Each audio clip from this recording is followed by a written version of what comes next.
आज की वीडियो में हम बात करने वाले हैं प्लेट टेक्टोनिक थ्योरी को। ठीक है, तो ये प्लेट टेक्टोनिक थ्योरी किसके बारे में बात करती है, हमने ये पढ़ना है। ठीक है, तो सबसे पहले आपको जानना पड़ेगा लिथोस्फीयर क्या होता है। देखो अच्छा, प्लेट टेक्टोनिक थ्योरी जो है continental drift theory, convectional current theory और सी फ्लोर स्प्रेडिंग थ्योरी का एक मिक्स्ड रूप है कहना चाहिए। इन सारी थ्योरी को के जो एविडेंसेस हैं या फिर आपको कहना चाहिए जो चीज़ें हैं, इन सबको मिला के ये थ्योरी बनाई गई है। ठीक है, प्लेट टेक्टोनिक थ्योरी हम एक वीडियो में इन तीनों चारों थ्योरी को अच्छे से देखने वाले हैं ना। तो देखो, क्रस्ट है, ये मेंटल है, कोर है, हमें ये पता है अर्थ के डिवीजन से। ठीक है, तो जो सबसे ऊपर वाली लेयर है क्रस्ट, ठीक है, वो भी कितने प्रकार की होती है, दो प्रकार की होती है। एक होती है ओशियानिक क्रस्ट और एक होती है कॉन्टिनेंटल क्रस्ट। ठीक है, ओशियानिक क्रस्ट में हमें पता है कि डोमिनेंट मटेरियल क्योंकि सिलिका और मैग्नीशियम होते हैं, इसलिए हम उसको सीमा कहते हैं, है ना। और ये डेंसर होती है, 3 ग्राम की डेंसिटी होती है ना पर क्यूब की इसकी डेंसिटी होती है। और सियाल जो कि सिलिका और प्लस एल्यूमिनियम है, उसकी डेंसिटी 2.7 ग्राम की होती है। ठीक है, तो देखो क्रस्ट, मेंटल और कोर, जो मेंटल का अपर पार्ट है ना, तो क्रस्ट प्लस मेंटल का अपर पार्ट जो है उसको हम लिथोस्फीयर कहते हैं और ये सॉलिड होता है। और यही सॉलिड पार्ट जो है हमारे नीचे जो एस्थेनोस्फीयर है, जो कि मेंटल का पार्ट है ना। मेंटल के दोनों पार्ट है, अपर मेंटल और लोअर मेंटल, लेकिन जो अपर मेंटल है वो सॉलिड क्रस्ट का पार्ट है। ठीक है ना। और ये दोनों मिलकर लिथोस्फीयर बनाते हैं। और जो नीचे वाला एस्थेनोस्फीयर है जो कि मोल्टन स्टेज में या प्लास्टिक स्टेज में है, इसके ऊपर ये जो लिथोस्फीयर है वो फ्लोट करता है। ठीक है, तो मेन आइडिया आपको ये समझना है पहले, राइट। तो अब प्लेट टेक्टोनिक्स थ्योरी, ठीक है, तो प्लेट टेक्टोनिक थ्योरी में क्या है कि हमारे बताते हैं कि ये जो लिथोस्फीयर है ना, वही बहुत सारी प्लेट्स में है, जो बहुत सारे पार्ट्स में है जो डिवाइडेड है ना। और इसी को हम टेक्टोनिक प्लेट्स कहते हैं। मतलब लिथोस्फीयर के ही बहुत सारे पार्ट्स हैं, टूट के वो बहुत सारे पार्ट्स में हो गए हैं और उसी को हम टेक्टोनिक प्लेट्स कहते हैं, राइट। अब पहले सवाल आना चाहिए आपको कि ये लिथोस्फीयर जो है ये ब्रेक क्यों हुआ और इतनी सारी प्लेट्स क्यों बनी।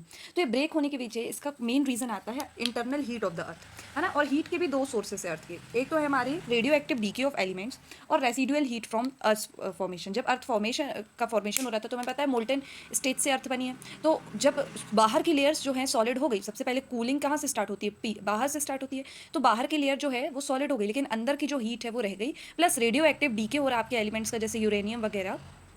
तो इसलिए हमारे अर्थ में जो है हीट जनरेट हो रही है। अब ये जो हीट जनरेट हो रही है ये क्रिएट कर रही है हमारी कन्वेक्शन करेंट्स को मेंटल में। अब कन्वेक्शन करेंट्स क्या होते हैं, कन्वेक्शन करेंट्स होते हैं जब हॉट मेंटल मटेरियल जो है आपका, है ना, मतलब नीचे से वो गर्म है, ठीक है, तो गर्म है तो वो क्या करेगा, राइज करेगा, ऊपर उठेगा, है ना। और जब वो ऊपर उठेगा तो वो लिथोस्फीयर के पास पहुंचेगा और तब तक की कूल हो जाएगा और वो कूल मटेरियल जो है सिंक करेगा। तो ये एक तरीके से ऊपर उठ रहा है, एक तरीके से नीचे उठ रहा है, तो ये एक सर्कुलेशन करंट बन जाता है। और यही जो सर्कुलेशन करंट है ये स्ट्रेस डालता है आपके लिथोस्फीयर को।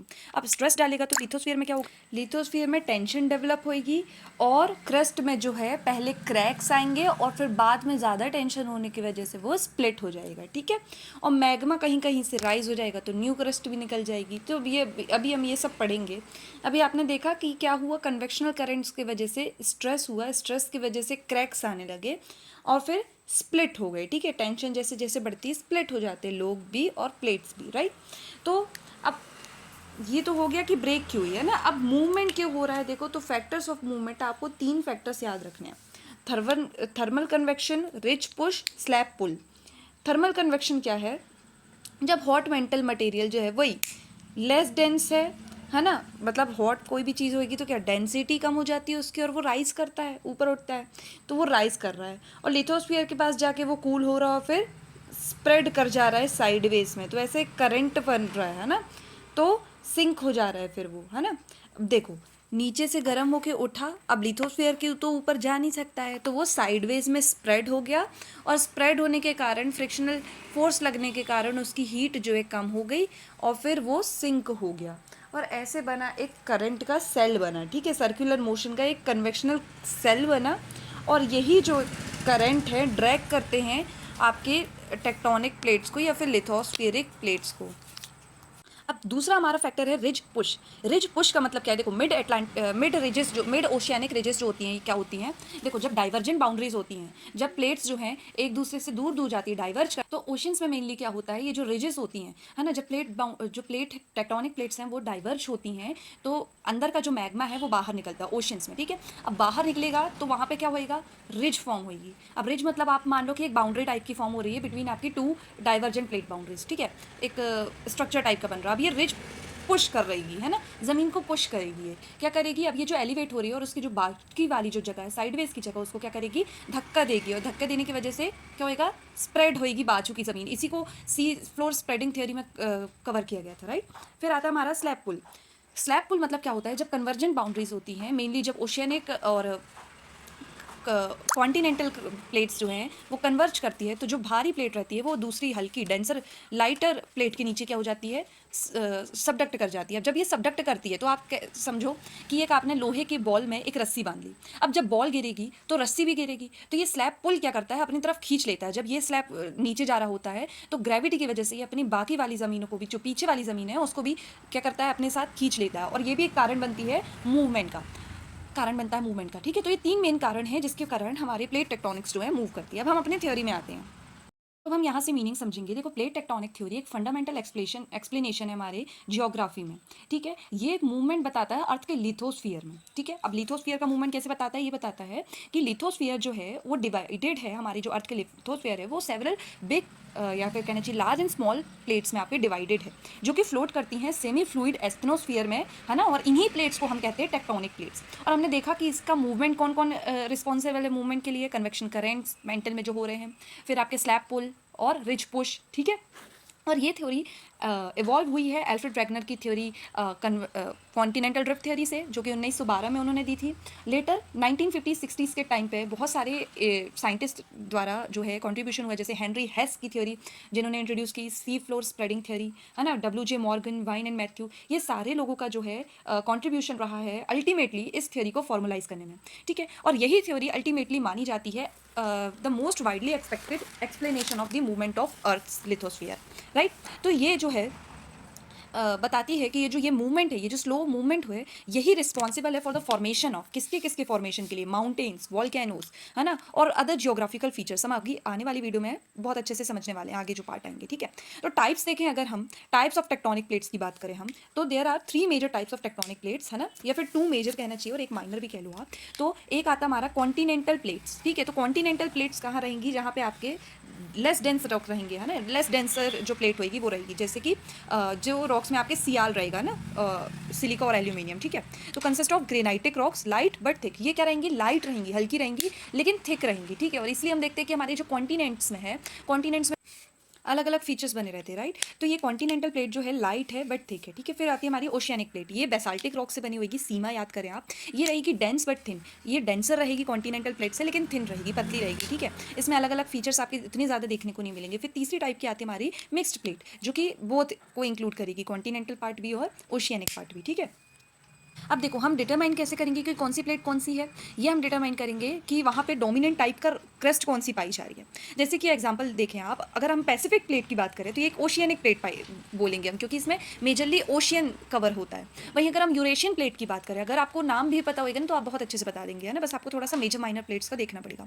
तो यूरेशियन प्लेट में देखो ज़्यादा से कंट्रीज़ आती हैं, तो कंट्रीज़ है मतलब कॉन्टिनेंटल क्रस्ट होगी, तो कॉन्टिनेंटल प्लेट कहलाएगी।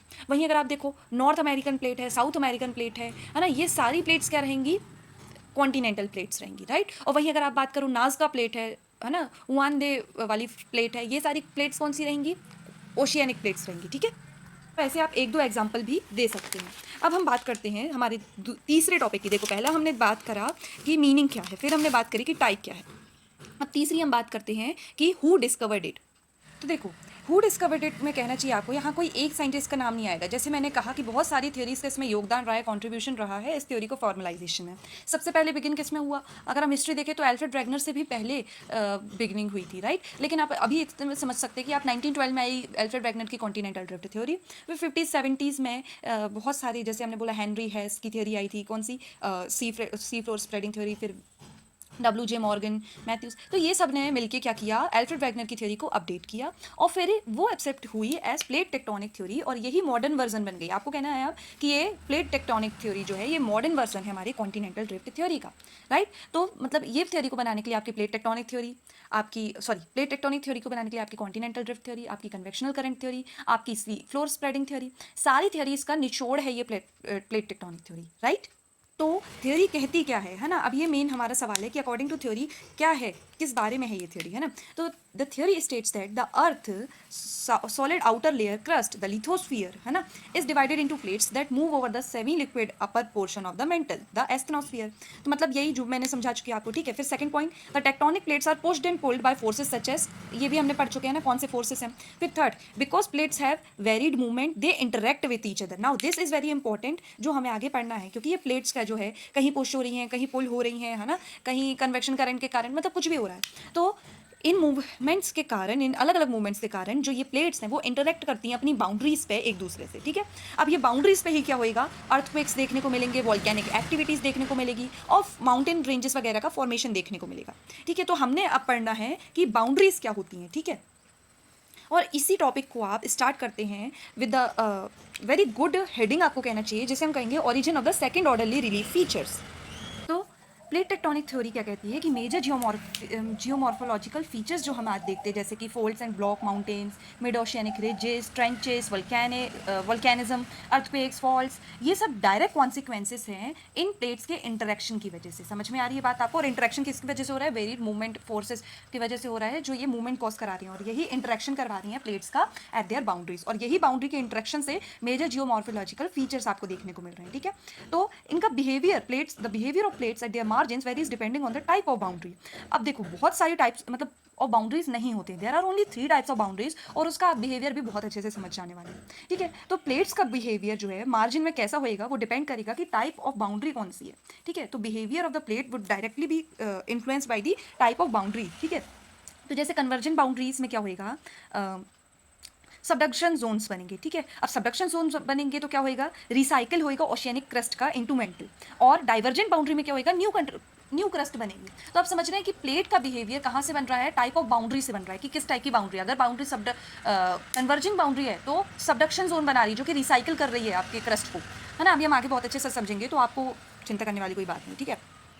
तो हम बाउंड्री पढ़ने वाले हैं. तो there are mainly 3 types of boundaries, divergent boundary, convergent boundary और ट्रांसफॉर्म बाउंड्री, ठीक है. Therefore plate tectonics explains the distribution of fossils, development of continents, ocean basins and mountain chains as well as of recycling of crust at the subduction zone. की जो plate tectonic theory आपकी ये सबको explain करती है.